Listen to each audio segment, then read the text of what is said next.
Greetings, Patrick here, Eight Questions With, and welcome to the show. It's Thursday, and normally that would be the end of the week for us, but it's not. It's only halfway over.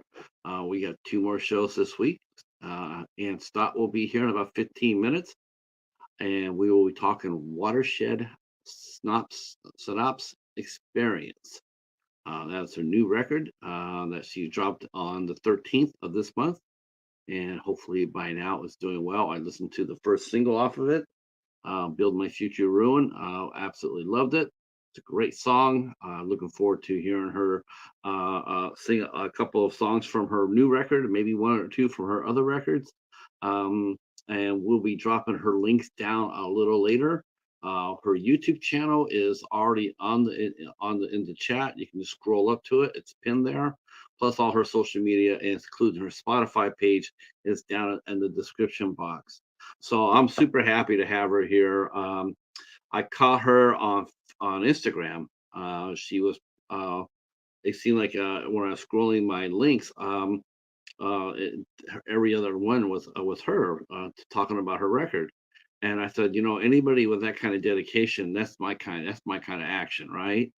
Because I'm a firm believer in promoting, and so I know that Anne has worked really hard on that. So I pinged her and I said, "Would you be willing to talk to us here on Eight Questions? I know you have never heard of us, uh, but we'd love to have a chance to talk to you." And so she graciously said yes. And lo and behold, we have Anne will be here. So I'm really happy about that. Sensational show last night. Um, I know I say that a lot, but only because it's true. Actually, we talked to Shadire, last night, and had a great time. Great time. Good show. Good show. If you do listen to it, I got to put that in the description box. You'll have to scroll up a little bit to about 8:15 or so before the show starts, so you don't have to listen to me ramble for 30 minutes. She got home late and had to feed her dogs and whatnot, so we were running a tiny bit late. So if you want to hear me ramble, by all means, listen to the show from the beginning. Otherwise, just scroll up about 30 minutes or so, and then you'll get to see Shadire. And we talked about so many things. In fact, we didn't even get a chance to talk about everything we wanted to, but we will, because she's going to be coming back soon. Anthony is here, and he just 2001 in my memoirs. Who won the World Series in 2001?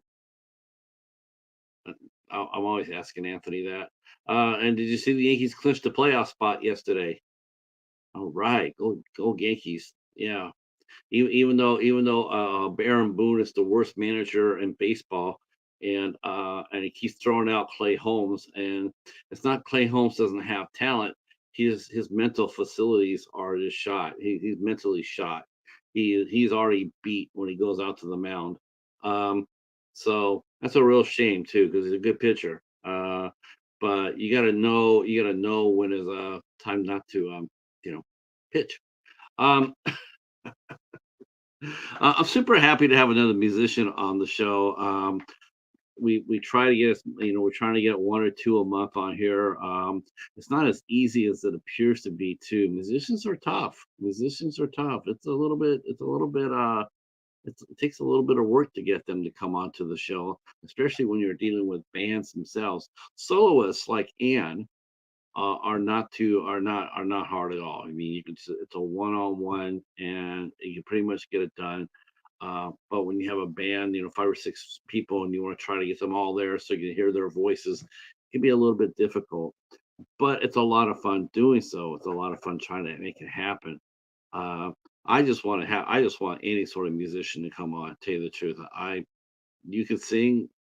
Like next week we have a torch singer, an old-fashioned torch singer, and that will be. I'll tell you what time and the place for that, and that's going to be next week, and that will be Nikki Buati will be here. I'm not sure if I'm saying that name right or not, but she is a old school torch singer.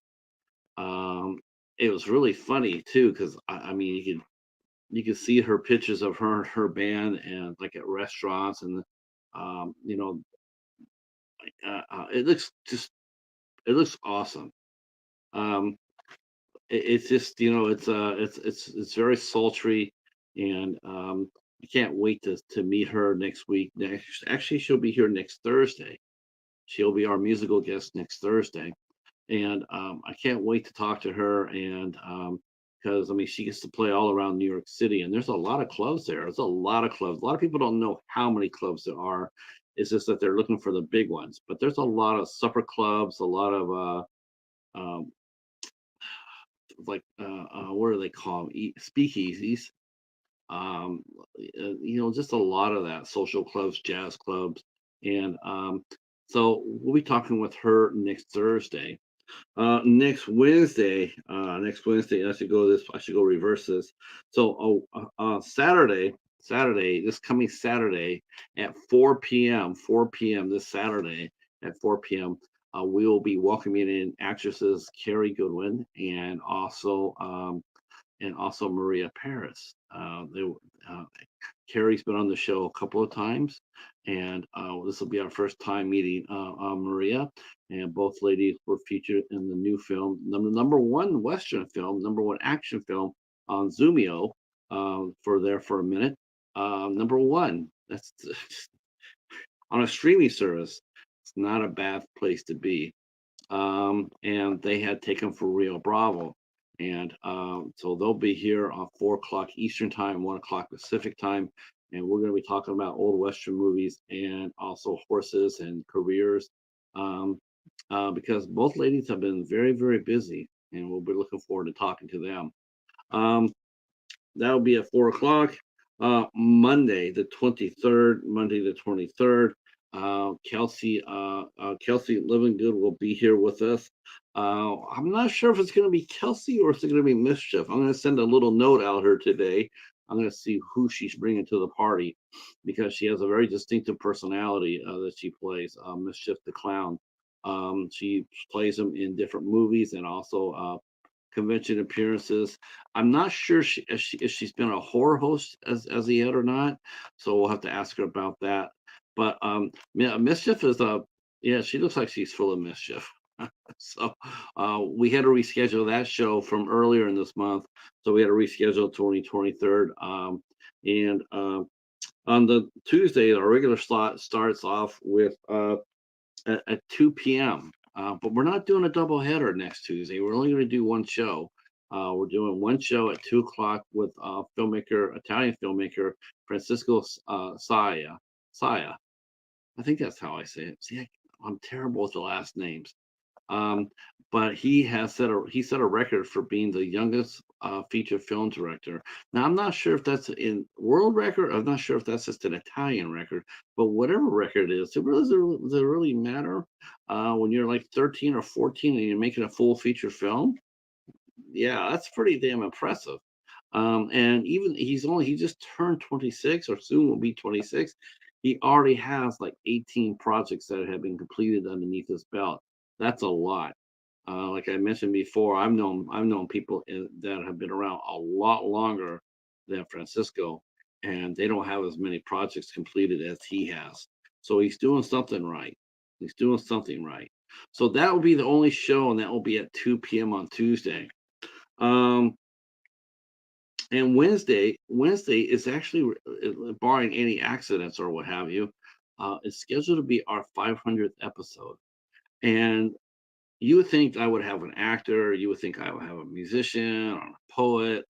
You would think I have one of those for my 500th. No, I got Richard Kondo, who is a entrepreneur and an inventor, and I could not be more happy with that. I'm looking so much forward to this. He's a really unique guy. He's an innovator, and he's a compassionate person. He puts a lot of his company's profits into helping other people.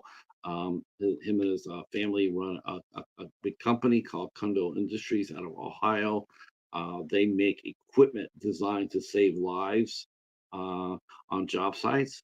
So, and we'll be talking to him. We'll be talking to him. Oh, we will be talking to him because he's based in Ohio, we will be talking to him about if people are really eating pets in Ohio. Okay. Yeah, what's up with Ohio? Oh my God. So yeah, so speaking of that, so you all know that JD Vance went around saying that the Haitians were eating animals, and of course, that's a lie. That's absolutely stone cold lie. Um, there might have been one incident, right? And of course, this is what cracks me up about this country. So we go balls to the wall about the people eating pets, and we should. I just wish we had that sort of fire about other things in this country. But of course, what was really humorous about it is when JD Vance went on the news and or Fox or whatever it is, and he says, "I lied, but I'm going to lie because if it helps America, I'm going to lie." So basically, we're supposed to trust someone who lies. Yeah. So anyway, we're going to talk to Robert about the big fiasco that's hitting Ohio.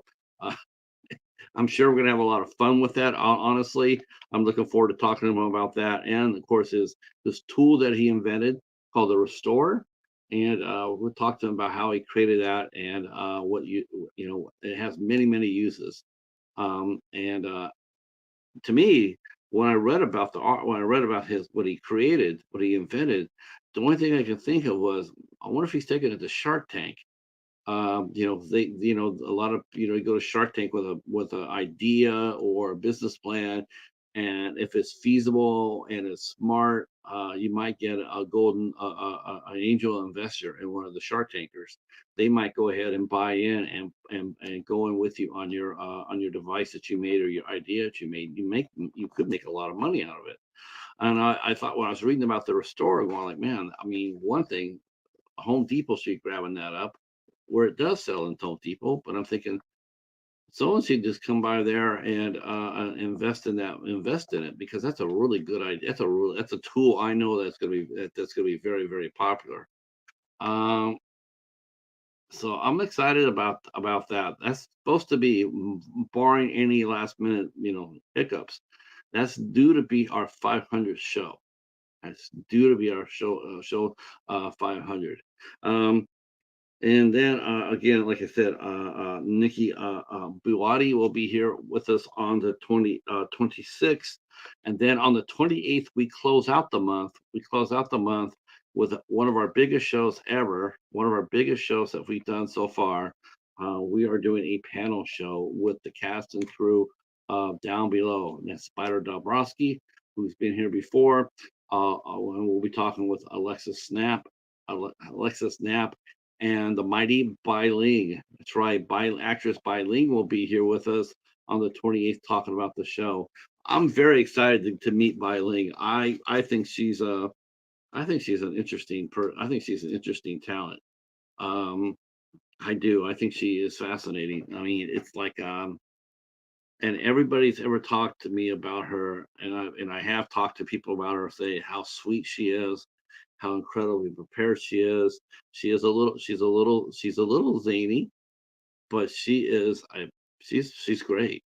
I've seen her in a couple of movies already this year. Of course, every else has seen her in the First Crow, where her and Jeff Walcott just tore things up, stealing every scene that she was in.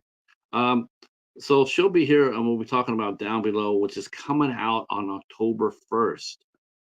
So we will be getting them before the movie opens. The doorbell has rang, so you know what that means.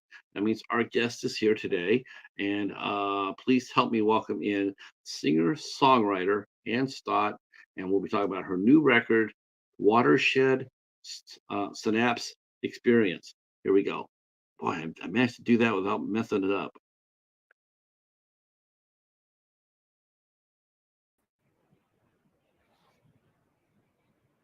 Ta-da! Hey, Hi. how are Now you? I'm gonna ask a real quick question. I know it's gonna be really obvious, but I'm not really sure because we were talking about it. Is it Anne or Annie? It's Anne, Okay. except every once in a while, someone will just spontaneously start calling me Annie, and then for them, I'm Annie. But publicly when I introduce myself, it's Anne. The reason I mentioned that because I was a little confused because I know that Anne Hathaway is she doesn't like being called Anne. She likes being called Annie, even though her name is Anne. Oh, that's interesting. Yeah, isn't it? So when I started talking, I started thinking about it, and it got into my head. I'm going like, okay, is this Anne or Annie? Because I want to get it right. Um, Well, thank you.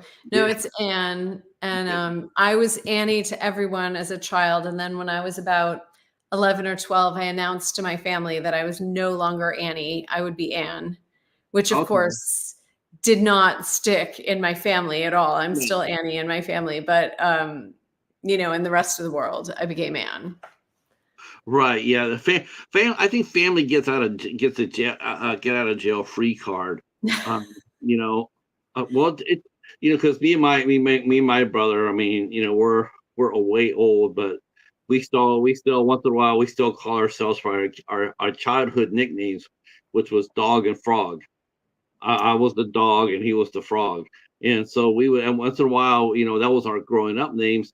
But once in a while, we'll be talking about something, and then one of us will slip up and slide the old nickname out. That's very sweet. Yeah, I think it's fun. I think it's fun. Is I'm there a very glad cat you're in the here. corner here? Pardon me? Do I see a picture of a cat? You do. That is the cheetah. He's a hybrid. He is part British short hair, part cheetah. And don't Is ask me he how the that he's worked out, because I got him as a rescue, so Uh-huh. I have no idea how he got bred or where he did it or anything. All I know is that, he's very, very fast and, very nimble, and, he celebrated his 15th birthday with me on the 28th. I know. I'm both cheering that. I'm both going like, "That's awesome, 15 years." I'm both cheering that, and at the same time, I'm dreading it because it's like he's 15 years, and it's like, but then I get all these people that comment, they're like, "Oh, my Fluffy turned 22. My Fluffy's 30." I'm like, "Oh, okay. As long as he has a great life, as long as he is slowing down a little bit, instead of 47 miles an hour, he's 37 miles an hour. Um, instead of you know, he's slowing down just a little bit, but he still romps. He's still having a great time. Oh, you have tons of time then. I You're had good. tons of fun. Hi, brother Max. How are you? Our chat is here. Our friend Anthony is here, and our friend brother Max is here. Glad you guys are here with our interview with Anne. Um, I guess one thing I didn't tell you, what I should, because I feel like I should tell you right off the bat, is first of all, I was really happy to see the promotion that you were doing on Instagram. That's what caught my attention because I was sitting Oh. there and I see the ads come in, and Oh. I'm going like, that's someone who's after my heart, because I was a talent buyer for 10 years. Oh. Hmm. For Yeah. you were a talent buyer for who? I was a talent buyer out in California for 10 years. I worked at a place called Marstugis, a place called The Edge. It was in Palo Alto, a club called Club Oasis, and the Agenda Lounge. The And Agenda. I like that. I do something at the Agenda. I've got plenty yeah, of agendas. actually, you would have been the perfect. I would have booked you in a heartbeat at the Agenda. Oh, thank you. He would have played there instantly, without a doubt. Because that was actually our Tuesdays. That's generally what it was. It was like an acoustic Tuesdays, and sometimes we let it go semi. Like we had a ska band there once come in and play, and they weren't very acoustic, but damn, they were good. Um, yeah. So I saw that, and like I said, it just made me feel really good to see that there's someone out there who knows what to do. Promote, promote, promote. Mm. It's old school, but Well, thank you. yeah, and I was very impressed with that. So that's when I went over and started listening to your music, and I said, well, I want to ask her to come onto the show. Oh, I appreciate that. Oh, Mhm. I'm so happy to be here. Thank you. Yeah. So you got a new record that just came out. Before we go back to the Wayback Machine, you got a new record out. A Watershed a Synapse Experience. Talk a little briefly. I listened to the first single, "Building My Future Ruin." I think it's a sensational song. That's a Oh, great thank song. you. It's a great song. Um, Thanks. now, tell us a little bit about. I just want to know a little bit about the title. Tell me what it means to you. What do you think it means? Or what does it mean? Like, how does it hit you? Like, you don't have to interpret it. If you want to, you can. But I'm curious what responses you have to it. Well, if I remember, let's see, a synapse is a spark, if I'm not mistaken. I could be. A watershed might like a surprise moment, like a defining moment. A watershed moment would be like you could go either one way or the other. You're at a peak, Mm-hmm. and then the experience is. I think everybody would love to stay in that moment. Right when you made the right call on something, and you really you know that you did it right, and you want to celebrate that moment for a long time. Most of the time it goes away. To me, that's how I looked at it. It's like you wrote a great record. You know that you did it, so you're sitting on top of it, and then you want that experience to last. Like this is where I want to be every day. That's how I look at it. I like that. And that is all of that is like in the ballpark of what it is for me. Um, for me, the words came to me a few years ago when I was having a realization um, about something, and it was kind of changing. I was having a realization about one thing, but it was changing my perspective on many things at the same time. And I literally just said, I was like, "Oh, this thing's happening." I was talking to a friend, da, da, da, and I was like, "It's like," I was like, "Oh my god, everything's rearranging. It's like a watershed synapse experience." So the second I said those words, I was like, "Whoa, that was interesting," you know.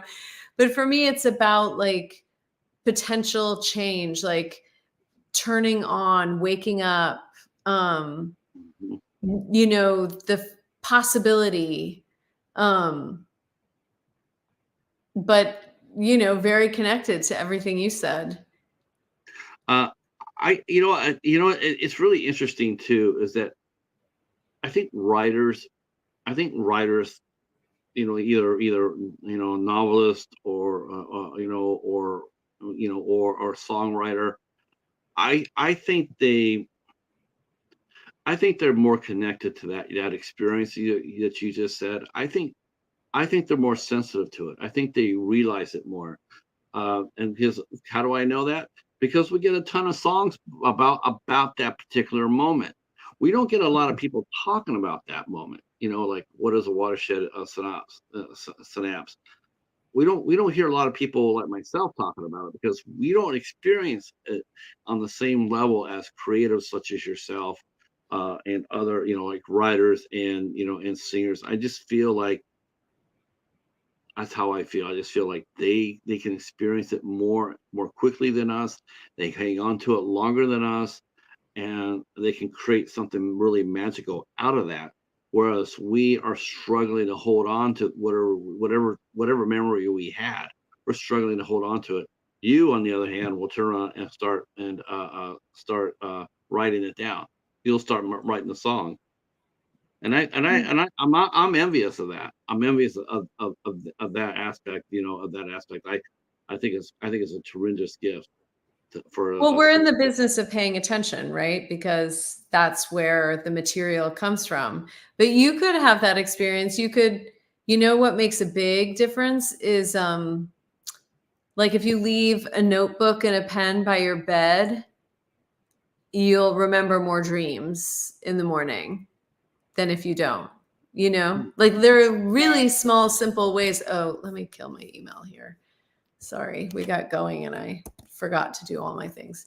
Um, They're really simple, easy ways to like like bring in that focus, if you want to. Have you always had, has that always been for you when you were growing up that you had a journal by your bedside? No, no, I didn't grow up journaling at all. And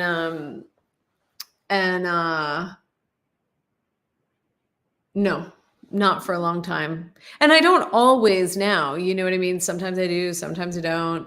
But that's one way to very easily tell your psyche that you're interested in what's going on another level, you know? Yeah, I can see that. I've never done that before. I think I've only done it like I think I've done dream journaling. I think I've only done that maybe like a dozen times. And I think I only wrote down something like twice that I can remember. I remember a lot of my dreams, and they're really weird sometimes.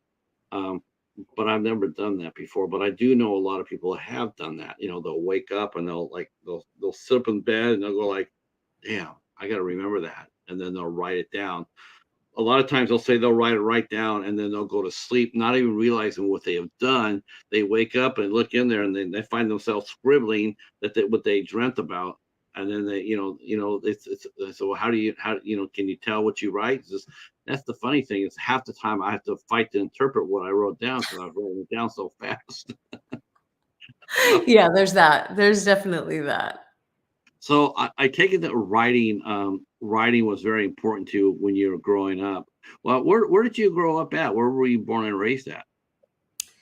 Um, well, I sometimes I like to say I'm from everywhere and nowhere. So I was born outside of Philadelphia, but we left there when I was really little. I don't remember it. And we actually lived in Europe for a few years. Um, and my earliest memories are from England. And I was like a little British girl. Like I had an accent and that was the only place I really consciously knew. But then we moved back to the States and moved to Minnesota where I did most of my childhood. Um, but I left there as soon as possible to go to New York City. So, um, and now actually none of my family except for my mother's in Minnesota. So, I mean, I have really good memories from Minnesota. It's a great place to grow up, but it doesn't have a lot of family history. Nobody was ever from there. So, Right. you know, Yeah, so it's Minnesota had a great it has a great musical history as well. Of course we have Prince came from there. And For me, I remember a ton of great bands. I got introduced by a company in Minnesota called Reptile. Man, they put out some great bands. I mean, they really did. I mean, they were doing their best to put Minnesota on the map like Seattle had oh boy, with Sub Pop. They were establishing a musical voice. I mean, everybody knew who Prince was, and all his proteges. Um, but what was it like? When did you get into singing? Was that something that were your parents or your siblings or anybody else in the family? Did they sing first, and you picked up on that, or was that something totally on your own? I literally was just visiting my mother. I got back last night and my brother was there. And my brother's a singer-songwriter. He's an Americana singer-songwriter, Jay Stott, based in Colorado. And we were talking about this. No, neither of my parents sing or make music or play an instrument, but they love music. And Hmm. music was on in the house all the time, like all the time. And, a really great array of music, like Otis Redding, Ray Charles, Crosby, Stills, Nash and Young, the Beatles, Aretha Franklin, the Rolling Stones, Bob Dylan, Elton John, Dolly Parton, so it was like great music being played all the time. And then I started playing the piano really young. And then I was in the choir, but I wasn't singing like out front. Like I wasn't writing songs then or, singing out front. And I kind of let it drop for a while in my 20s. I don't know. I guess I just sort of thought I had to like try to find a real job or I wasn't in touch with all of what I wanted to offer yet. And so I spent a lot of my 20s trying to find, you know, respectable, real employment that stimulated me as much as creating did, and it didn't work. Just didn't work. Right. So, at the end of my 20s, I came back to making music, and that's when I started singing right away, and I started writing right away. So, And you put out a record too. yeah, so I put out a record in 2010, Pennsylvania. I actually did an EP in 2005 that I don't talk about very much, and it's not available anywhere. I think there are like some like Korean websites where you can still stream it. I like it. I like those songs, but it was definitely like a learning experience, and the albums are stronger. So I don't want people to get distracted with that stuff. So yeah, I put out Pennsylvania in 2010, and then Love Never Dies in 2015, and then a couple of singles, and then a pandemic, you know, Yeah, the and then and now I've put out Watershed Synapse Experience last week. I bet you the pandemic, I bet, there's a lot of people that either hit a brick wall with the pandemic, creative wise, and there are some that just went up and over it. Um, I knew Andy and Renee, Andy Hill and Renee Saphir. I'm just amazed at them. They're a singer-songwriter duo out of Southern California, and they've been together for over 30 years. And they they went on live every day. The live streams. I think it started at like 2 or 3 times a week, and Hmm. continued to play and play and play. And they put it was all nobody's there watching them, and they're observing that this is this. I was just amazed by that. I would sit there and watch them play, and it's like, man, how can they come back there and do that night after night after night, or every other night? And but they just love to play. They just love to get out there. They knew what they were doing was helping people, and making people feel good. Um, do you think, as far as creative wise, do you think that was a strong time for you as a singer songwriter? I do actually. So I'm not someone who always like jumps into the thing right away. Like I definitely pulled back a little with when the pandemic hit. Well, the other thing that goes on for me is I'm an actor, and like in the year to 2 years leading up to the pandemic, I'd been doing a lot of acting, which had pulled me away from the music a little bit too. So when the pandemic hit, I kind of like pulled back a little bit first to kind of like get my bearings on what was happening, but I was writing the whole time. I mean, and I saw that releasing Watershed Synapse Experience, I was going back to see in my notebooks like when certain songs started and like where the ideas started. And I was writing all through the beginning, but I wasn't sharing new stuff right away. I wasn't clear like how I wanted to live stream. Like I knew tons of people who were live streaming right away, and I just wasn't sure how I wanted to do that. And then sort of 3 or 4 months in, I started doing a monthly live stream on the full moon. I called it Half Midnight Full Moon, and I would go live at 11:30 on the night of the full moon and play like through midnight, and we would howl at the moon together. And um I would talk about, the moon that it was. Every moon has a name and a theme and a focus and everything, and play music. And I did that. And then I actually started a movie show on YouTube, where I'm a big cinephile, and I started talking about films that I love and like cool stories about the creative process of films that I love. So, and talking about directors I love, like I like to focus on directors and like, really dig into what they've done and who they are. So I did that for over a year, once a week. But it was in that sense, I mean, obviously there was so much loss, and it destabilized our lives in so many ways. And the isolation I don't think was good for most people. No. But I mean, even though it was important, it was hard. But I definitely feel like I took some space for myself in my creative life that I hadn't taken in a while. And also, during the pandemic, I ended up connecting with other musicians online, like in music business groups and stuff.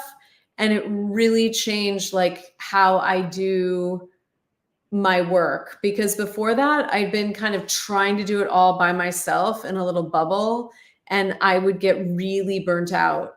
Yes. And through meeting these people during the pandemic, like I'm still in touch with them. And it's like when I hit a wall, I can get in touch with them and say, oh my God, I hit a wall with this thing. What did you do? And then they can do the same with me.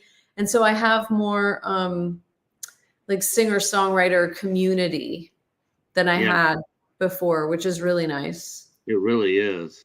It Yeah. really is. And because your style, how would you describe your style? I mean, Mhm. and then we'll talk a little bit about acting before we come back to the record. But how I have my opinion, but how I mean, if I didn't know who you were, oh, trust me, you're in a very good spot. Yeah. Uh, but how would you describe your music to somebody who No, no, isn't? no. I want to hear you first because I talk about this all day long right now, right? I want to hear what you say. I think you're a folk rock singer. You're someone like a Dar Williams or a Barbara Manning or in some respects a Penelope Houston, who I enjoy very much. I'm a folk rock guy. Hmm. I like punk rock. Punk rock's my number one. I mean, Oh, but after that, it's folk rock. Excuse me. interesting. And have you listened to the whole new album? I've listened to I've listened to it pretty much. I don't know where my voice is going. Um, Oh no. yes, I've listened to the first record twice. Um, and That's why I'm going to ask if later on if you feel comfortable enough, which I hope, because I know you put the video out for the first single. Hopefully you can. Hopefully you're not averse to singing. I'm thinking maybe Future Ruin, and then maybe one or two from the older record. I don't want Oh to do. I wait, don't want to do. I didn't plan to sing at all tonight. You Wait, should. I missed that memo completely. Oh, yeah, wow. Let me think about what I would there's some songs I would feel comfortable singing. I don't know if Future Ruins one of them. We'll Okay. see. Okay.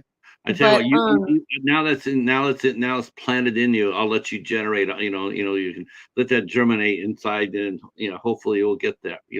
Whatever you want to contribute if you feel comfortable. It really is totally up to the artist. I'm always hoping that there be music when I book a band or a musician on, because I think it's no, awesome. I'll play a song. It probably won't be Future Ruin, but I'll Mhm. play Palm Trees and Parking Lots and yeah, cool. Um so Pennsylvania, the album you listen to, is absolutely like indie folk rock for sure. And Mhm. since then, my sound has kind of expanded in different directions. So this album's um, more eclectic than Pennsylvania is, and it's also a little more pop. Like it's what I'm saying right now is like cinematic alt pop rock or um like 80s alt pop and 90s grunge filtered through like modern soundscapes. Okay. Yeah. Okay. That's So those that. are Now, how did you get from when you first started singing? When you first started realizing that this is did acting come before singing, or were you a singer before you were an actress? so when I was growing up, I acted too, and I loved theater and I loved movies. Like they were all of a piece for me, like loving music, loving theater, loving movies. Um, and then when I started creating again in my late 20s, I was really focused on the music. And I was mostly making music for about 10 years. And then I had this moment where a friend of mine who's a director put me in a play. And I was like, oh, right. Oh, I really love this. And for a while, even after that, it was like I really had it like, okay, but I'm primarily a musician and I do this when like the right thing comes up. And then little by little, it's taken up more space and it's become, you know, as important or, yeah, I love I, it all. So, I, yeah, it's gonna happen too. Rest assured, this will happen too. You're gonna do some indie project, some indie, or even who knows, even a studio project, and they're gonna come knock on your door, not only for you to play a role, but they're gonna knock on the door. They're gonna want you to contribute to a soundtrack. I can definitely see that happening. oh, I love that. And some of my music is like screaming for a movie to be in. It's so cinematic and sort of moody and ambient and yeah. I mean, but I think though what really is still there like connected to Pennsylvania is that I am a singer-songwriter, right? Like I'm not you know, the lyrics are very important to me. What I'm writing about is very important to me. I'm expressing my point of view in the world. I'm not in any way trying to You're chase any kind of commercial idea of what the song should be, Put it this way: you're a singer-songwriter. You're not. I look at it this way: you're singer-songwriters. There's singers or songwriters. Then you have performers.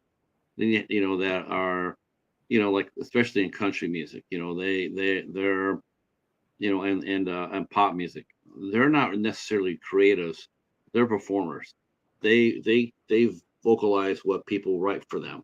They are what people want them to be. Whereas someone who's a singer songwriter or in a band, they the band and the music and the song are part of them.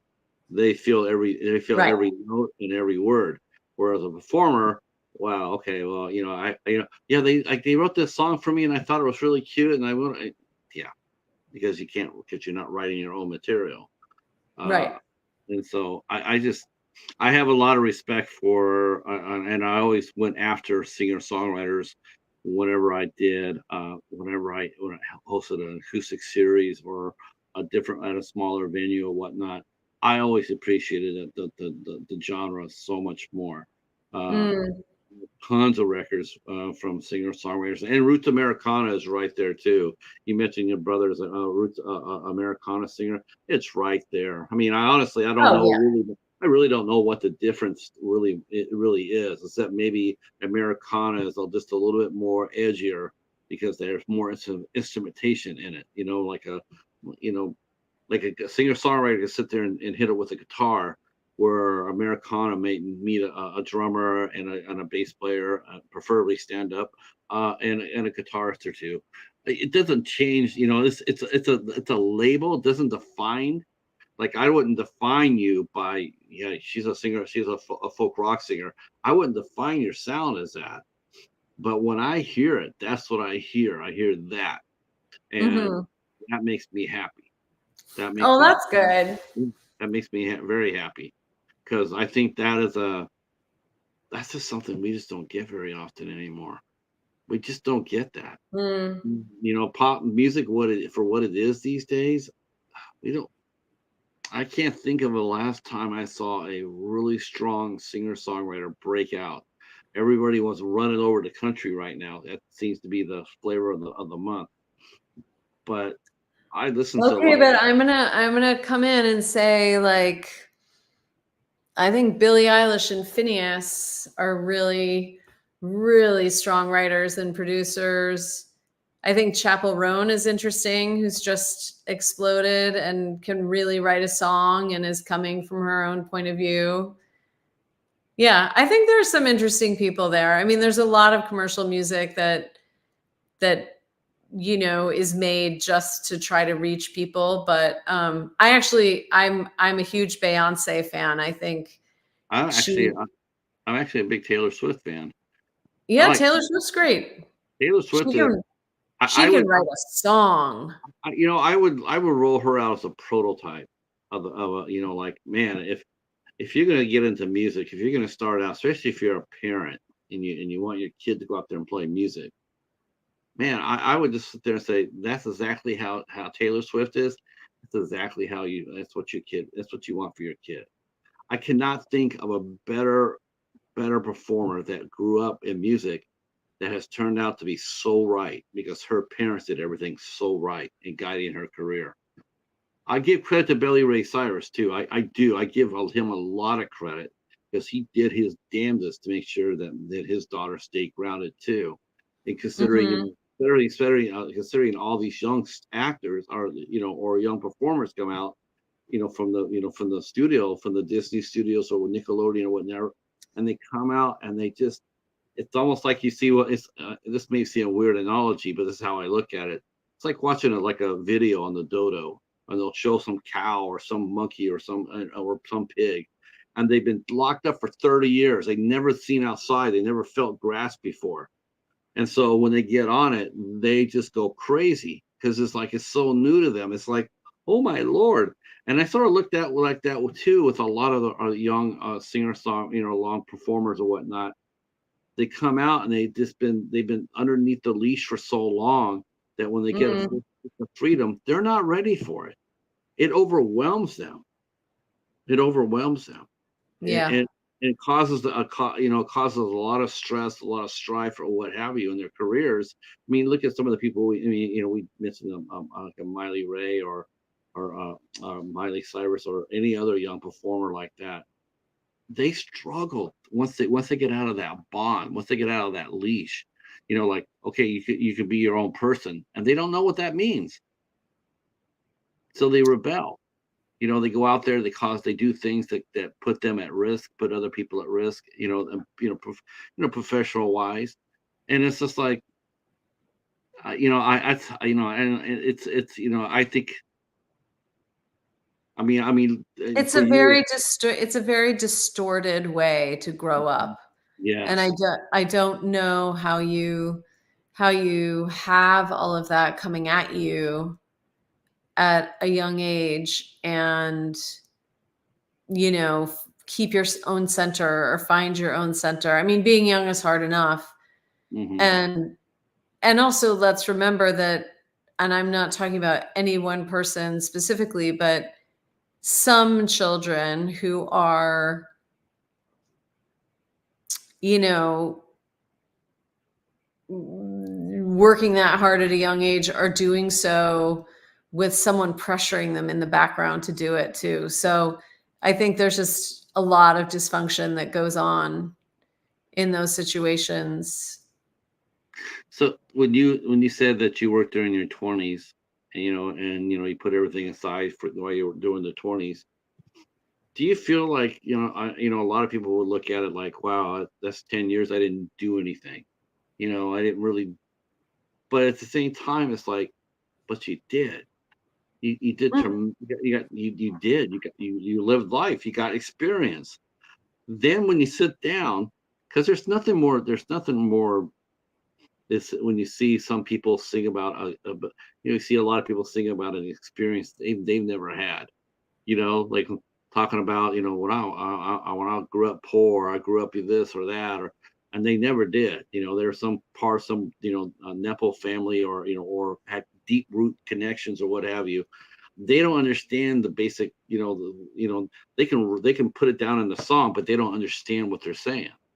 When they play their instruments, when they play their songs, it sounds hollow because it's an experience they haven't had. Do you feel like when you sat down when you sat there and said, I really want to do this more. I really feel there's a lot in me that I want to put on, I want to put out. Do you feel like you would have been a better songwriter at age 21 versus 31? Well, I mean, 10 more years writing is 10 more years writing. Like I would have been a better songwriter at 31 if I had started at 21, for sure. There's no question about that. And I definitely, for a while, wasted some energy being mad, feeling like I lost time. Like I definitely had a process with that. Um, and I'm just far away. from it enough now, and have done enough of what I wanted to do to not spend a lot of energy on that anymore. But I agree. I mean, I was very politically active in my 20s, and I learned a lot from really powerful, smart, experienced people that I'm so grateful for. And I became a massage therapist for a while, and learned a lot about myself and how I work, and got interesting skills doing that. And then I I ended up being a bookkeeper, and um, managing the money for a small company, and I learned a lot doing that. So yeah, I lived life, and I learned a lot, and I grew a lot. And I think, by the time I did start writing, I probably had more to say. Again, if I'd been writing all those years, I would have, I'd be a different songwriter now because of that. But I started when I started, and I feel good about what I've done. So, I stay more with that now. We have a question from the chat. It says, "Is Anne's typical process? What is Anne's typical process to write music? Uh,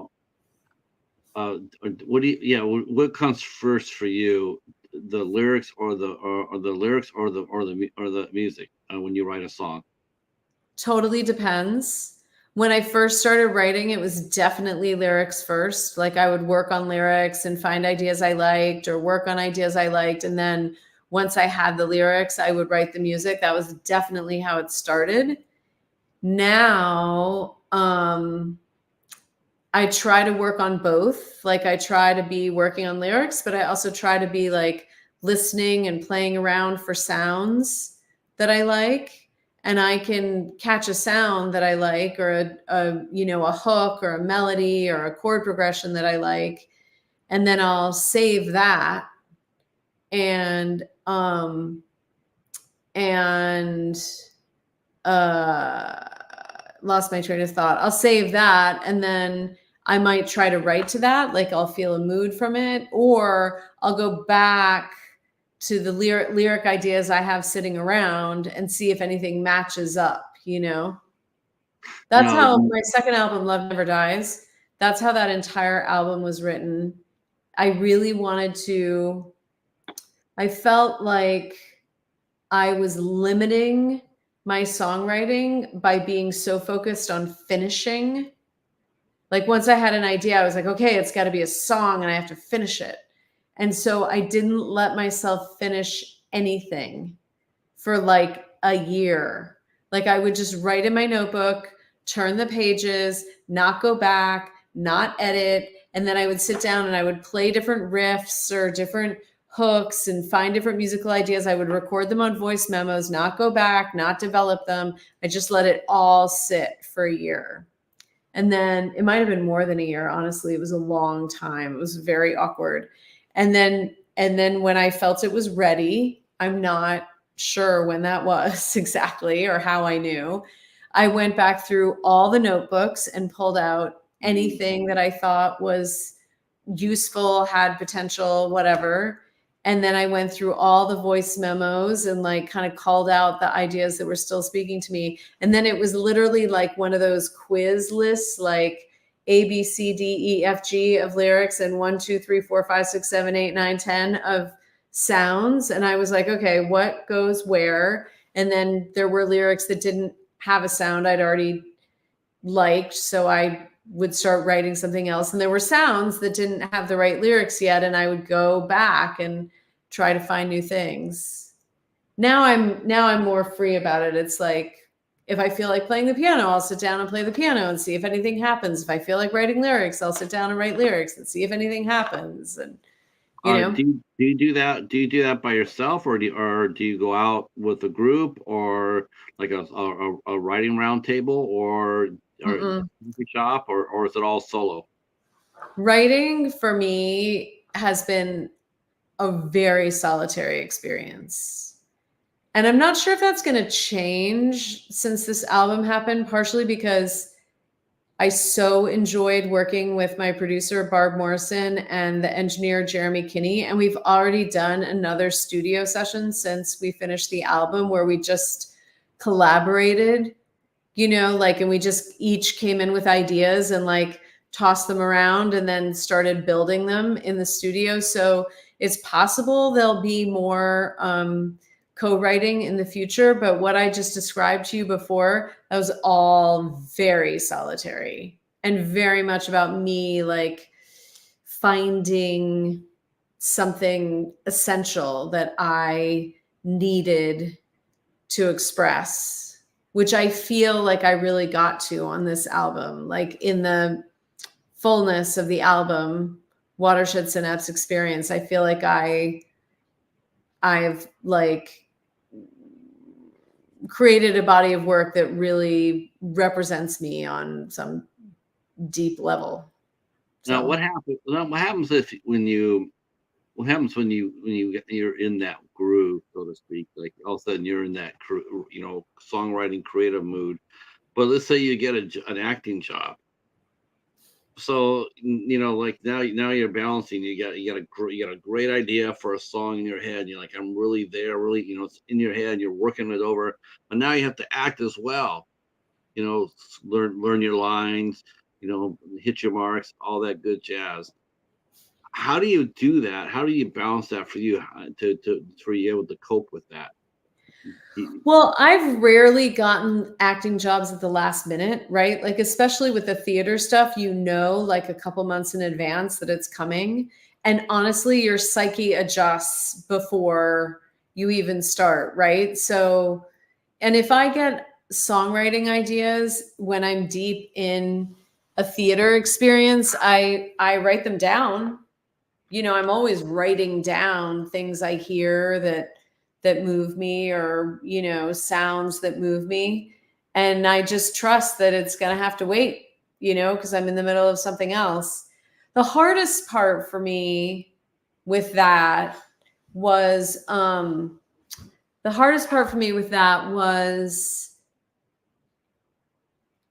has been coming out of a play. Like if I'm doing a play where I like rehearsed for a month, then I ran the play for 3 or 4 weeks or something, and I'm like in this whole other world, like getting back into a writing schedule has traditionally been really hard. And I've sort of found a way to do it, which is I give myself like a week to recover and and then I just, even if I only write for 10 minutes, I sit down and I write 3 pages, no matter what. Even if I don't feel like it, even if it's all crap, I don't care. I just do it. And that gets me back in. Because there were a few processes, like I was in a play called August Osage County, which is, there was a movie version of it with Meryl Streep. No. The play's 3 hours long. And it's brutal. It's about the disintegration of a very dysfunctional family. It's a brilliant play. It's different from the movie. They cut a lot from the movie, and I think they lost a certain balance of like dark humor that the play has. But I mean, that play took everything out of me, and it took me a long time to recover from it. And I waited too long to start writing, and then that was hard. But now I feel like I have I know how to handle that transition now. Right. I guess it's one of those. It's just like any other. It's like any other thing. You have to experience in order to be able to adapt or to overcome it. I mean, to not let that happen again. Now you've gone through an experience like that. If you feel like that, now you know what you need to do. Exactly. Hi, Michelle. How are you? Glad you were here. I have another comment here. Says I think music takes you to a time or place. What song takes Anne to a time or a place, and why? That's a good question. So, what music does take you to? What other artists? How about this? What other artists take you to a place where you want to be in terms of songwriting? is there anybody you listen to on the radio or on a player? Even though you're writing your own material, but you're listening to it. You're listening to, like, whenever I do when I prep for this show, I always, like, I had your music on earlier while I was working on it. While I was promoting I was listening to your music. Does that happen for you, or is that a little bit too confusing and too jarring to listen to somebody's music at the same time you're trying to create your own? That really depends. So first, I do want to say, because again, I just visited my mother and we were talking about, the music that was on in the house all the time. And to this day, if I'm out and about and I hear Otis Redding, like, I am immediately transported to my childhood kitchen. Like I am just there. Like, do not pass go, do not collect $200. Like, boom, I have been taken back to my childhood. And we listen to a lot of other music, but I think because Otis Redding isn't played as often as, say, the Beatles, or, it happens less frequently. When I am recording, it can go any number of directions. So often when you start working with someone, especially if it's the first time you've worked with them, you use other songs as reference points. You say, like, oh, well, I hear like this kind of production on this song, or this kind of vibe on this song. So then you'll listen, like, you'll send tracks back and forth and be like, oh yeah, the guitar is totally the right vibe, but I don't know how I feel about the way they use the synths, or, whatever. So you do a lot of listening that way. And then there's sometimes when I don't want to listen, like when I want to be really focused on my songs. And then there are times when I really want to listen. And I got to tell you, the person I want to listen to almost more than anyone else when I'm recording is Tom Waits. Really? I love listening to Tom Waits when I'm recording. Those albums from the 80s and 90s, like Swordfish Trombone and Rain Dogs and all of that, like that stuff, like, talk about it's not a Watershed Synapse Experience, but like, it fires my brain. Like, he can light me up in a really, really interesting way. And I knew Tom Waits growing up and I listened to Tom Waits, but I would never have told you, like, Tom Waits is one of my most important influences. And he's not an artist I've listened to more than any other artist. It's funny because there's a lot of people who, like, I know a lot of people who love listening to, they'll sit there and say, they'll be there, they'll be talking about like Bob Dylan. Hey, what's going on, Mello? All right, I'm gonna say hello to our good friend Mello. Mutant has just walked through the door. I'm loving these questions, by the way. Oh, thank you. Yeah. I'm hoping that you're having a good time, because I'm having a hell of a time. Oh, I'm so glad. No, I could talk about this stuff all day long. One of my many identities is I call myself a creativity junkie. Sometimes I have a hard time doing two things at once. I'm telling you, I'm not nearly creative balanced as most people I know. But it's funny you mentioned Tom Waits. Like, as soon as you said that, my reaction, you saw my reaction, is because I know I've talked to hundreds of musicians, hundreds, and quite honestly, and this is the truth, it's very rare. I mean, it's super rare that I ever hear anybody say, yeah, Bob Dylan does it for me, or Tom Waits does it for me. It's funny because you'll hear their names in the mainstream media, like, Rolling Stone still probably writing about them today. But at the same time, when you do talk to people about that, like, influence or people who impact you musically wise, they just don't get brought up. And I'm not talking about because today's world is different. I'm talking about when I was working 30 years ago. Even back then, I did not hear that come out very often. Okay, well, so a couple things. One, I am a massive Bob Dylan fan.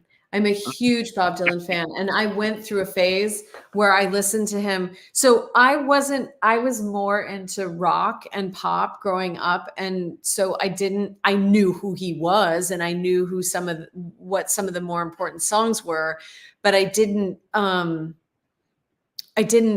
uh listen to him. And then what happened in the 90s was I became a massive Nina Simone fan, like a huge Nina Simone fan.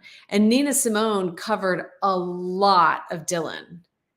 And so through my listening to Nina Simone, I was like, okay, I got to go back and listen to this guy. And I literally started at the beginning. Like I started with the first album and I just listened through, and I listened to those albums like not exclusively, like not really exclusively, but I would say there was a period of like 2 years where I studied his albums and I learned a huge number of those early songs. I put a band together and we did Bringing It All Back Home. Like we did the whole album in one night at Ketty's Castaways in New York.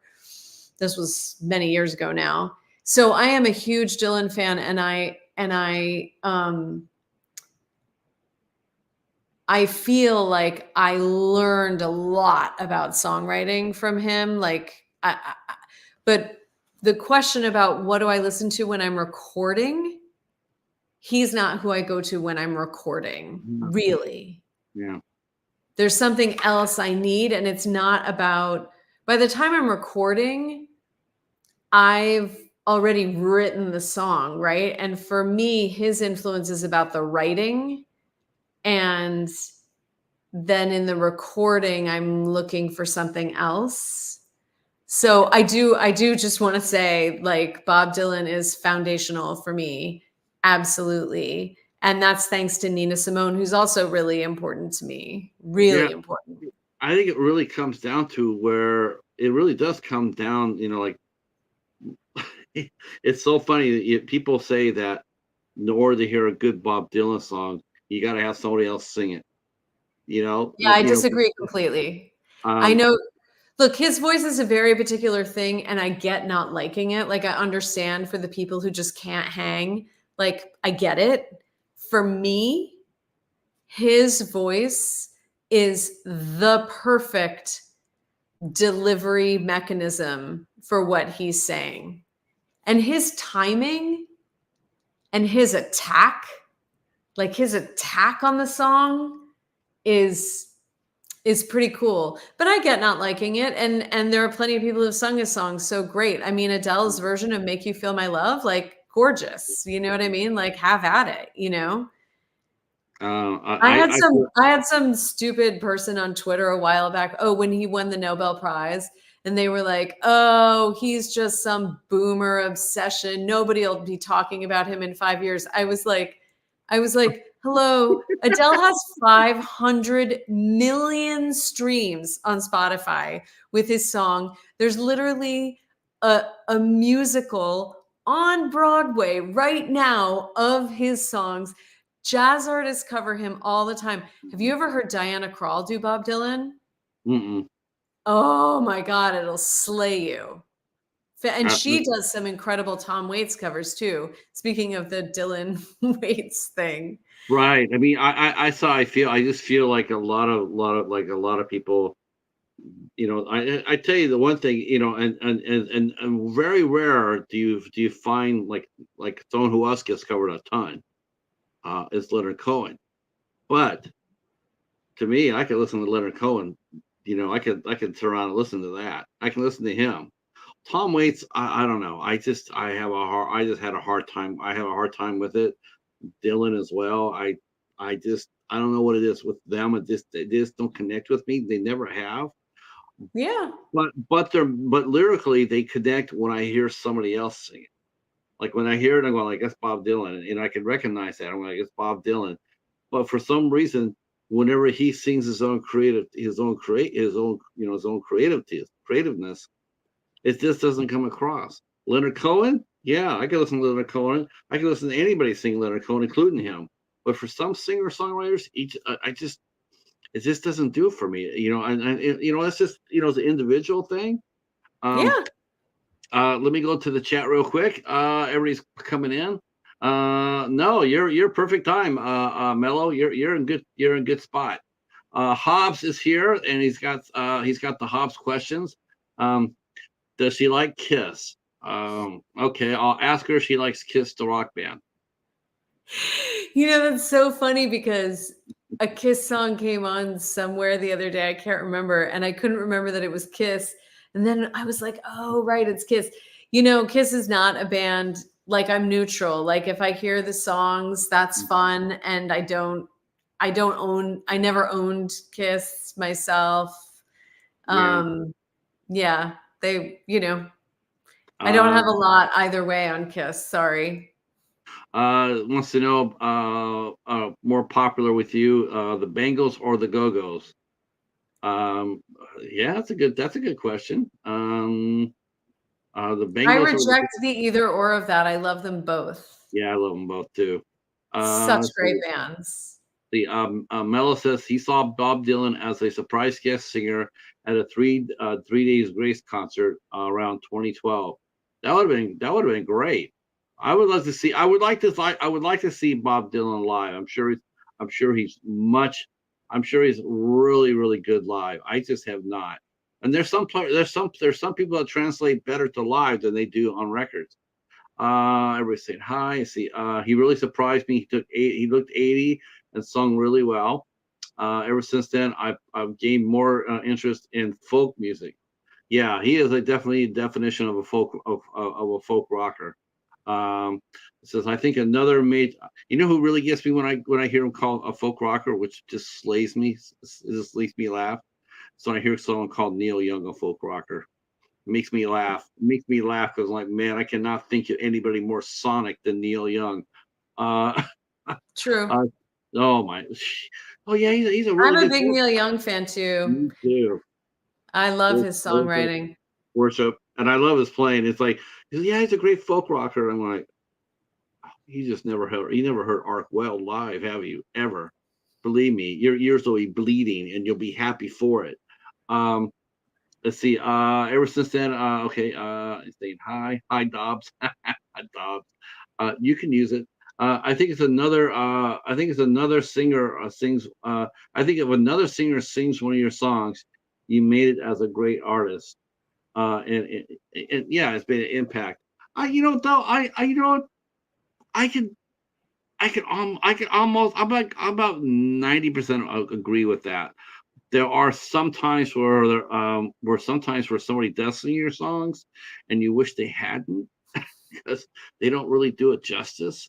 Or they'll try to make it their own, and they'll try to, if it's a slower song, they'll try to quicken it up. If it's a fast song, they'll try to do it like a ballad style. And it's like, if you're gonna copy somebody else's song, if you're gonna be influenced by what you heard, then I think you should sing it as you heard it.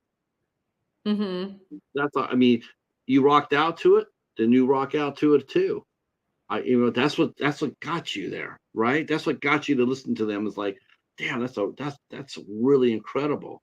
I really like how they presented that. How they created that song. I'm not necessarily saying you have to do it. I'm not saying you have to do the song just like they do, but I don't really like people when they try to deconstruct the song. Try to. I'm gonna make it my own. Well, make your own songs your own. That's really, I don't know. I feel like I don't know. Again, being a big Nina Simone fan, you really learn the power of the arrangement. Like, speaking of Dylan, so she covered Just Like a Woman, and she made it a 6/8 time signature and like this sort of operatic thing, and it's very powerful. Or she covered another Dylan song which is one of the great Dylan songs that isn't always put in the canon, I Shall Be Released, okay. Which really feels like it's a spiritual from 200 years ago. It's so great. and she turned it into a gospel song, which of course he never did, you know. So I don't know. I think sometimes those things are successful and sometimes they aren't. And people are trying what they need to try, you know, like that's what they heard, that's what they felt, so they expressed it. And, you know, the same way, like some artists don't speak to us, some covers of some artists don't speak to us, you know, it's just, Now, but what are the artists? What other artists does speak to you? I mean, song, you know, like contemporary. You mentioned Chappelle Roan. I think she probably needs a little grow up a little bit more, get more seasoned. But I mean, right now she seems to be having a good start to her career. You know, so we mentioned someone like a Taylor Swift. But who if someone came over to you and asked if they could cover you know, Watershed, what artists would you like to see to try to sing your sing your songs? Who would what three artists other than Dylan and Tom Waits, because we already know that, but what other three artists would you like to see sing some of your songs? okay, well, so first I just want to say, leaving singing my songs aside, another huge source of inspiration for me is Patti Smith. Oh, And yeah, yeah, and sometimes what I need when I'm in the studio is, like, sometimes you're listening to songs as reference points for what you're doing, but sometimes you just need help being fearless. And yeah, Patti Smith always helps me be fearless. She's just an artist, yeah. and she gives me so much courage. People forget how punk rock she is. I mean, she really is. I mean, she's a defining voice. You know, when you hear her sing, I mean, it's not the best voice, but it's the best voice for right then. And Totally. I love Patti Smith. I think And she's also the way she lives. I mean, I read this interview with her, this was years ago, and someone said, like, in your career, have you blah, blah, blah, or your career, this, your career, that? And her only answer was, I don't have a career. It's like, rock on, you know?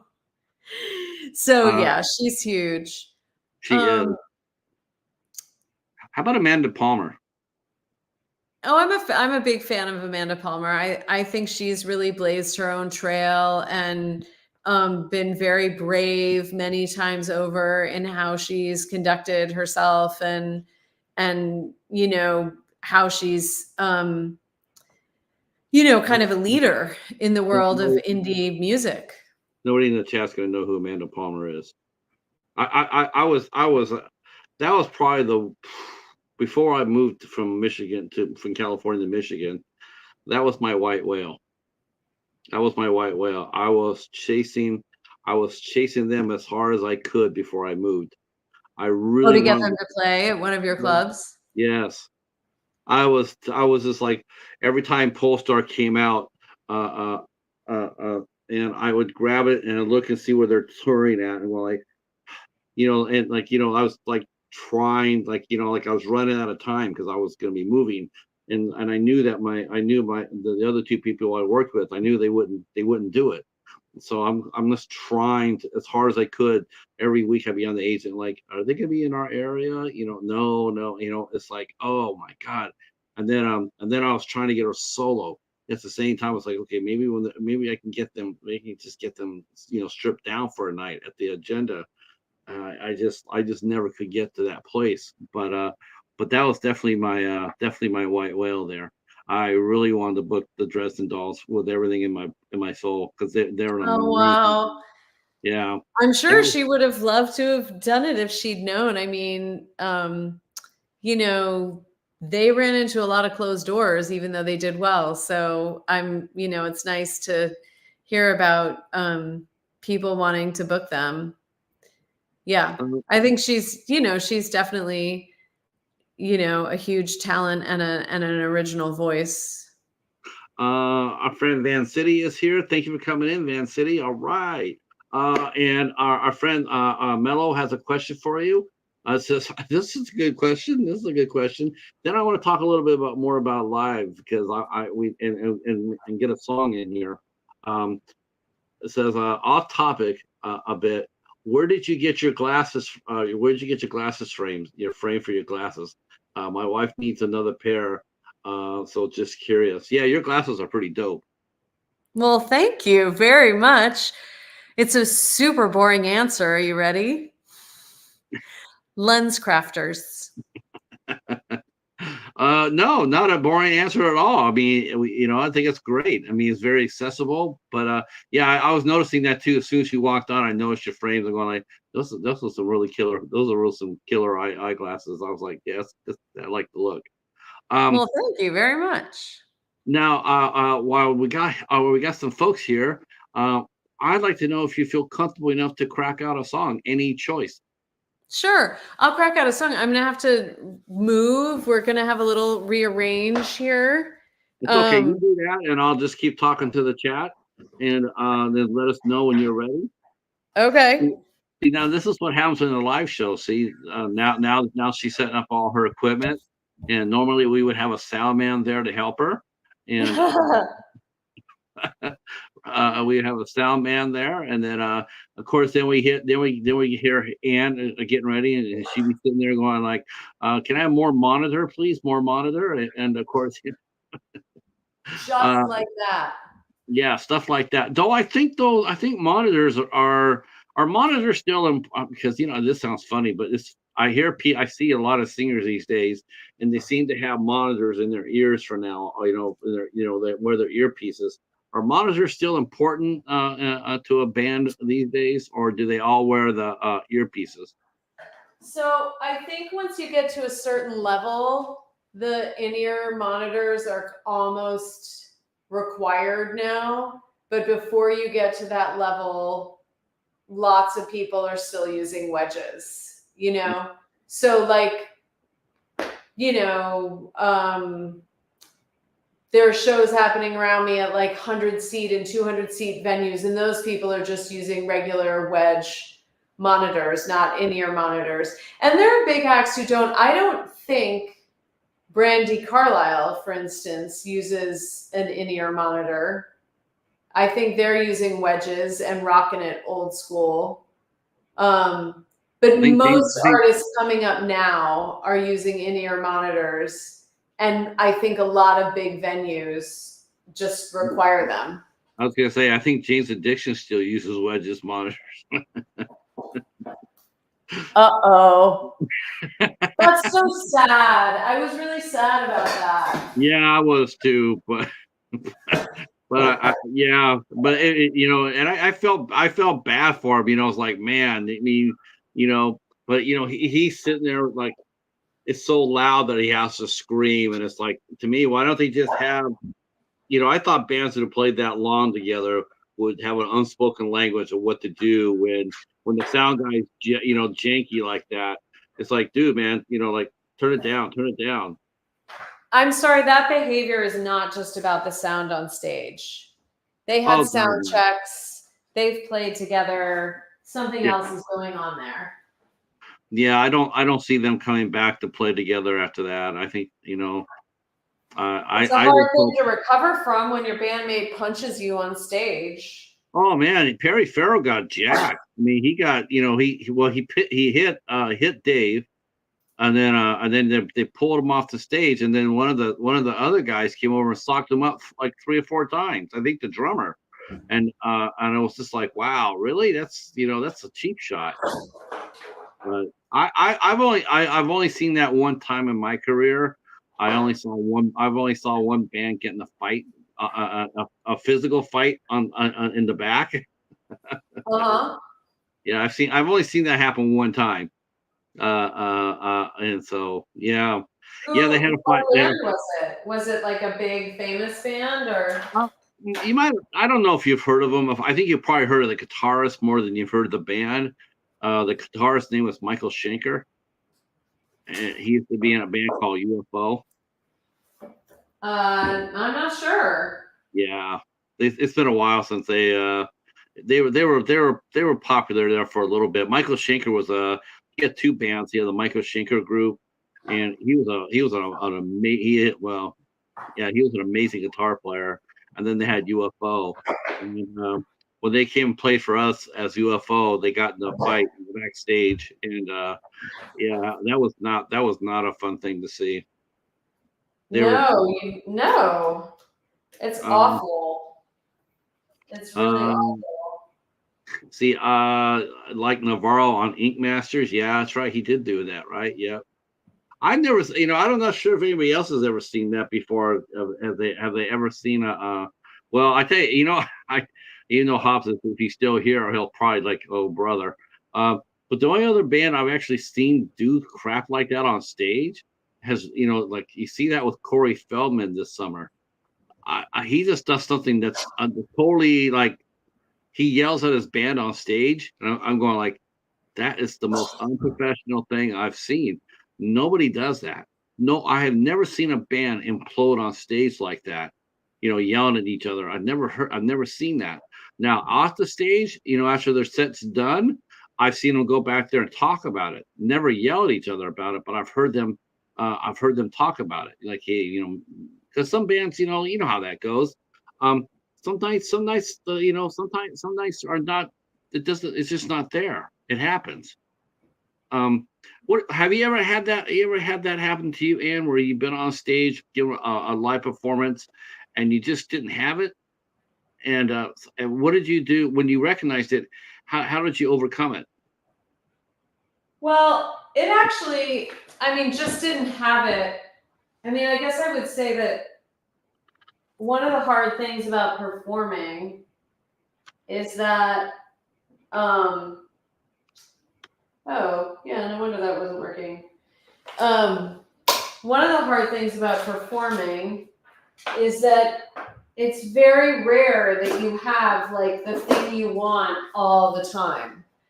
And the thing you want all the time is like the perfect night where the crowd totally gets you and you're fully on and the sound is amazing and like you got a nap before the show and like, you know what I mean? Like you want that every time and you work for that every time. And the truth is, especially in the indie world, like the sound can be good, the sound can be bad. Like the crowd can, every night is different. And every night always has great moments or usually has some great moments. And a lot of nights have a lot of challenges. And you've got to work. For me, I just work to keep staying present in the next moment, right? And like share whatever the song is demanding of me to share and try to like catch a spark somewhere that'll help like rekindle the connection or find the connection again when you've lost it. Right.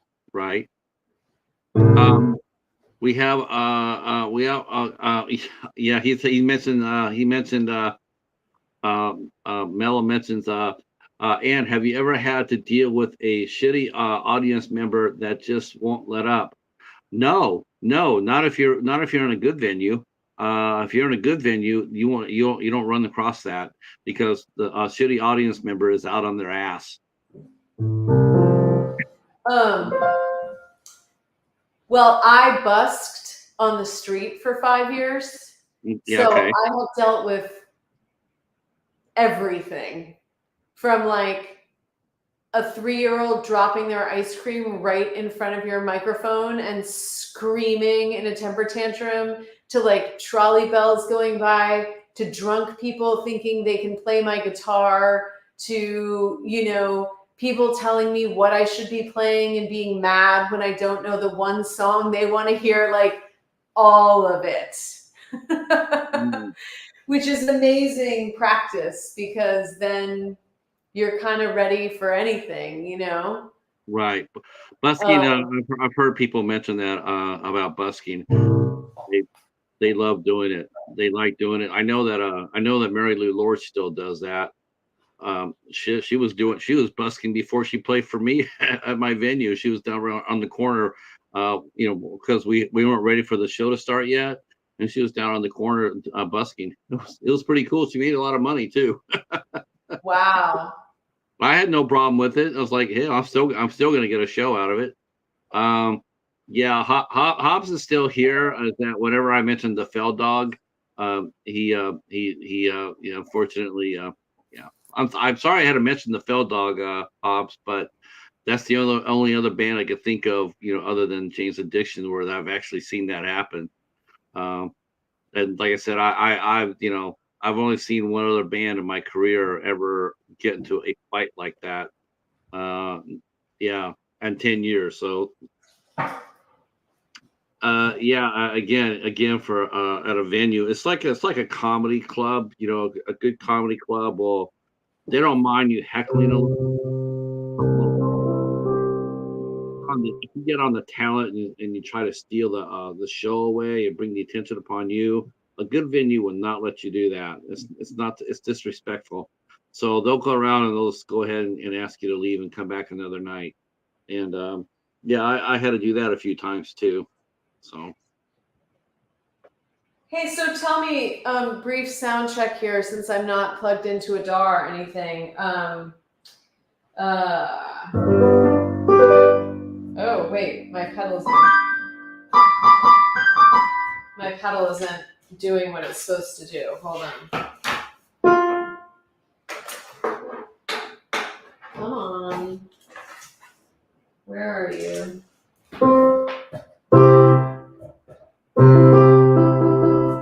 How loud is it? It's good. It's a good level. It's not too loud? No, well, see, once your vocal comes in, you're using a mic for your vocal, right? I don't think so, because I don't even have my amp out, but we can see if I'm not loud enough. Hang on. And while you're doing that, I'll ask you, and we got more questions. Okay. Have you ever had anybody tell you to stop? As far as singing goes, I mean, outside, it has to be during busking, right? Yeah, I mean, I had cops come on me and that kind of stuff. Okay. But not club wise though, and not unless it's the only time a club will ever ask a performer to stop performing if it's getting close to 1:15, 1:30, because then the sound has to stop or whatnot, or if they have a noise ordinance that all live music has to be over with by 12:30. Otherwise, or for us, San Jose, it was up to 1:30. But that's the only time a venue will ever make an artist stop, is that. Mello has another question. Says, any advice for a person learning how to play keyboards and or piano who's older? Oh, that's interesting. That's the opposite of my experience. I learned piano young, and I learned guitar older. Honestly, I mean, one of the amazing things now is that there's so much online instruction, right? Mm-hmm. That's true. That's true, isn't it? Whatever you don't know, just go to YouTube. Pretty much. I don't know why my damper pedal isn't working. This could put a dent in things.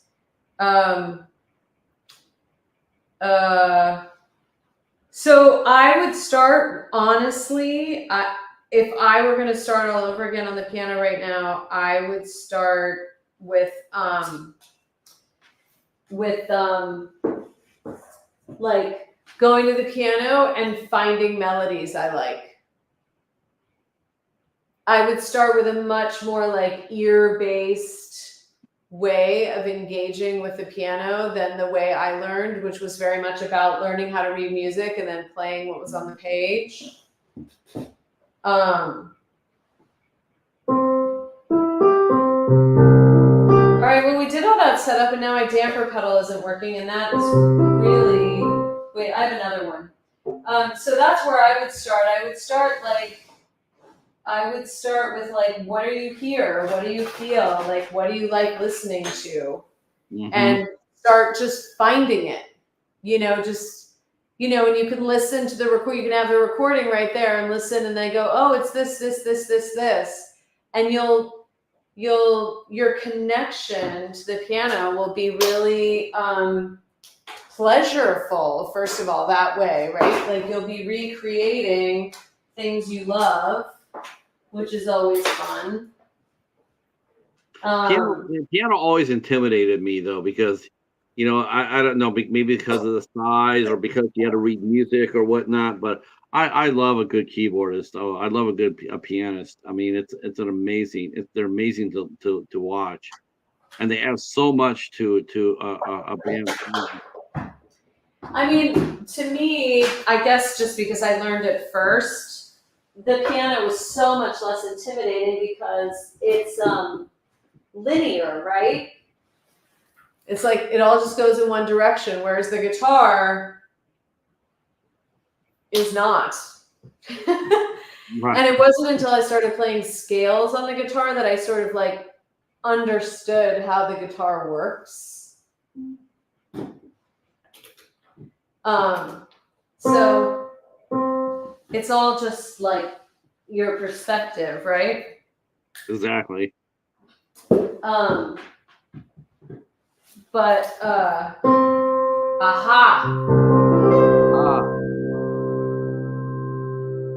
We are in business. Sustain. Now, do you think we should I mean, I can add a mic. Do we have time? Are we boring everyone with this setup, or is this like a real time? No, not at all. They're asking questions that she set up. Okay, cool. Says my son is slowly learning to play piano from his grandparents and school as well. He's 5. He plays harmonica on his own. Way more musically talented than me. That's amazing. 5 years old playing harmonica. That's a gift. Harmonicas are very hard. It's very hard to play well. And he's been playing since he's been 2, so he's pretty much he's probably a little prodigy now. See, I would love to play piano with my son, which is the reason for wanting to learn. The only thing I'll just say this. And this may seem sacrilege, but that's just how it is. I'm not a big blues guy.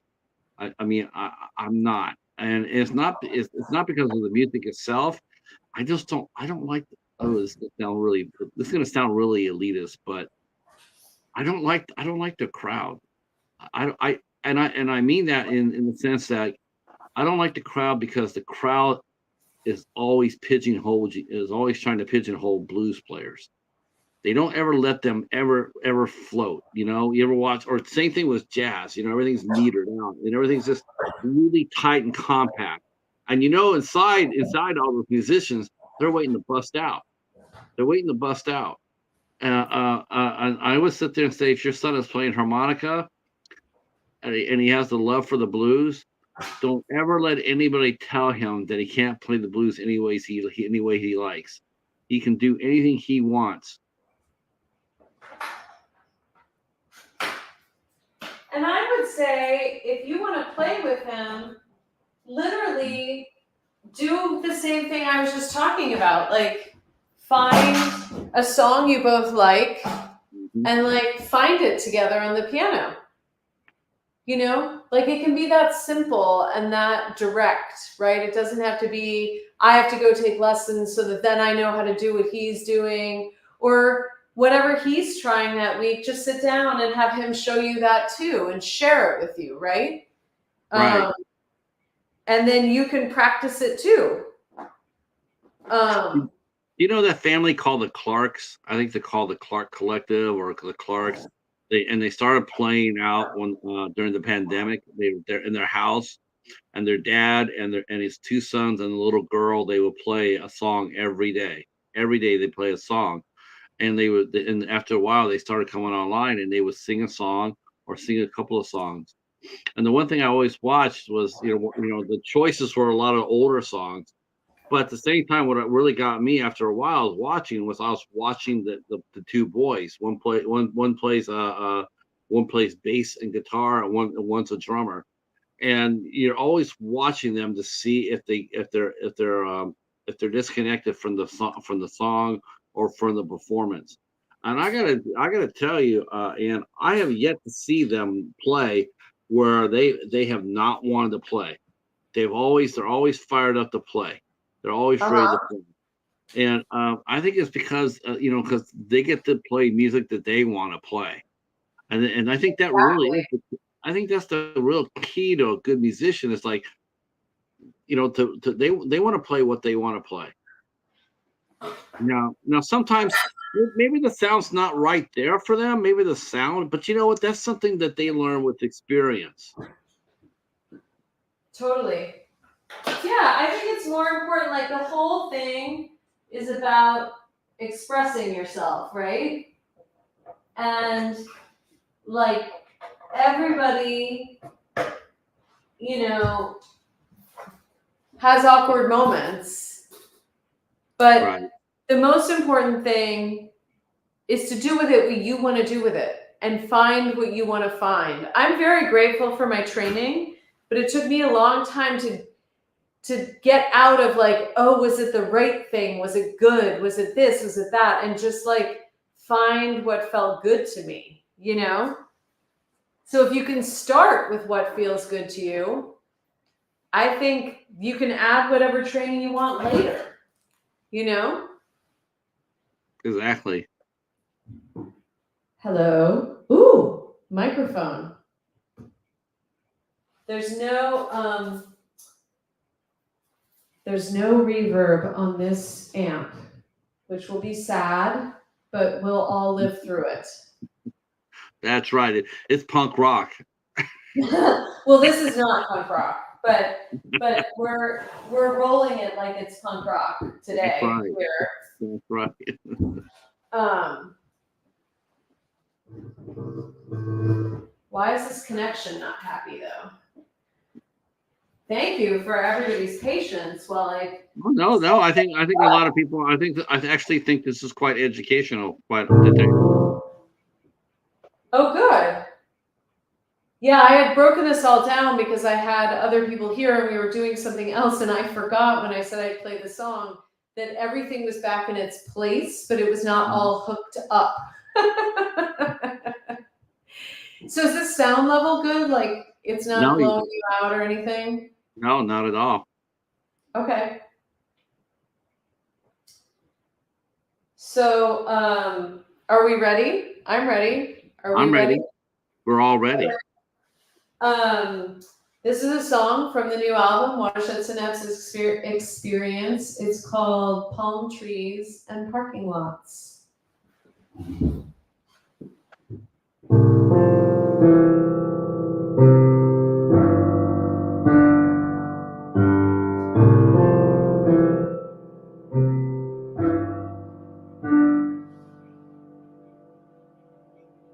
Flew into the city of angels, from the city that never sleeps.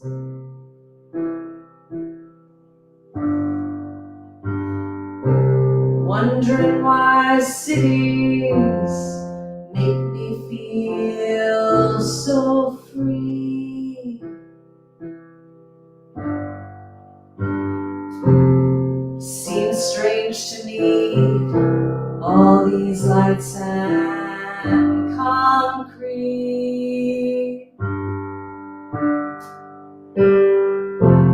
Palm trees and parking lots, power lines for our horizon, a blur of human fault lines, cracking open in real time. Jet lag and airport food, but I got in a movie or two.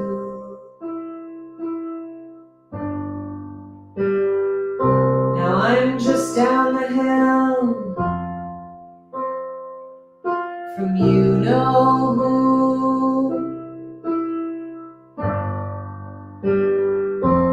Wondering what we'll do. I can't see a way through.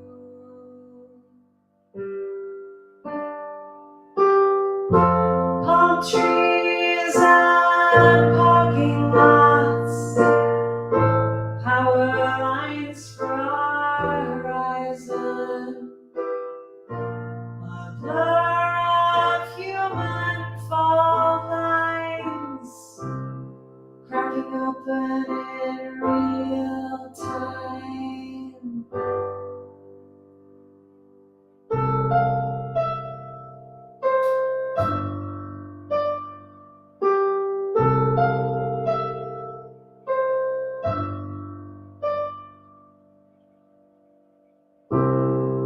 Flying out of LAX, no answers to the big questions yet.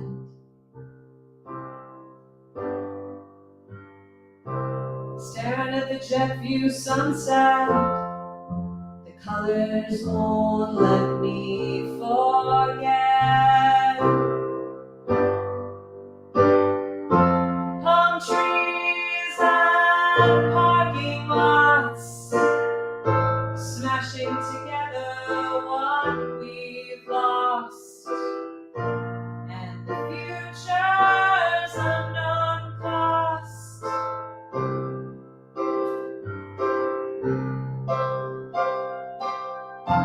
Palm trees and parking lots, power lines for our horizon, a blur of human fault lines, cracking open in real time.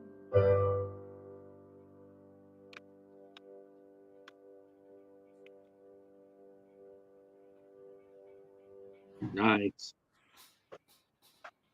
Nice. Thank you. Nice. Thank you so. Yeah, I love it. I love it. That's really, really pretty. Thank That's you. really pretty. That's good. That's gonna be. That's gonna be. I think. I think when you tour, I think people are gonna be asking for that song a lot. Um, where do I was gonna ask you real quick. Where's your favorite place to play, in your town? Oh, in my town? Uh-huh. There's a room called the Post Office Cabaret that I like a lot. And there's a bigger stage that I play from time to time with other people at a place called the Crown and Anchor.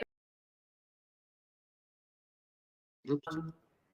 And that's a nice stage. Like it's just a good room to play. So I guess those two places, I would say.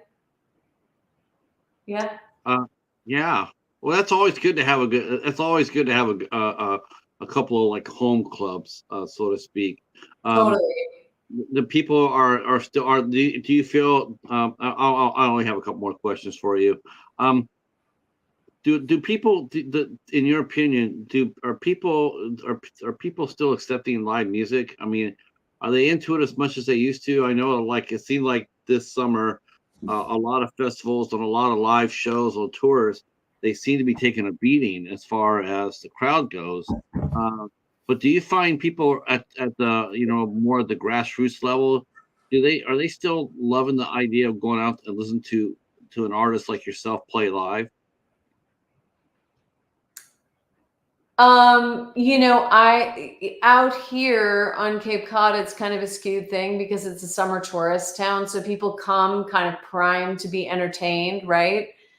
But from my experience, everywhere is down in terms of numbers, like from pre-pandemic, post-pandemic. Obviously, the huge artists are still, Taylor Swift isn't hurting right now for an Right. audience, for instance. But I think in the kind of mid-level, indie level arts world, I think it is harder to hit the same numbers that people hit before the pandemic. I think our lives, I think two things happened. I think our lives all just got rearranged. And then I think also inflation has been a really big issue for people. So they're just doing less right now in particular. And maybe there'll be a long-term shift back. I don't know, you know? But I do, like, in the world of the indie artists I know, people are okay. And, the ones who had fan bases before the pandemic, like, still have a fan base and get people out. But there is a shift and people feel it. Mm. I hope it comes back. I really do. I really do. I just think, to me, music is a uniter. More than anything else, music is a uniter. Totally. And it's and when it's done right, not by someone looking to exploit somebody's music. Like, there's certain, like, politicians love to do that shit, right? They love to, when they're in the election race, they'll try to exploit somebody else's talent and their music for their own gain. And that's not uniting somebody, that's dividing it. And it's got to be a little bit frustrating too when you do hear when you hear a song that is interpreted one way, how you wrote it. And I'm not sure if this happened to you or not, but when someone does, like we mentioned this earlier, about when people take certain songs and they try to make them their own, or they try to twist them to fit an agenda, it's so not cool to weaponize music. Music's not, it's not designed to be weaponized. It's designed to bring us together, to enjoy the creativity, and once in a while to hit the mosh pit. Yeah, I mean, that's a whole can of worms, right? I mean, there's a lot to say about that in a lot of different realms. Because we're in an election year and I'm pretty engaged with this stuff. And I think,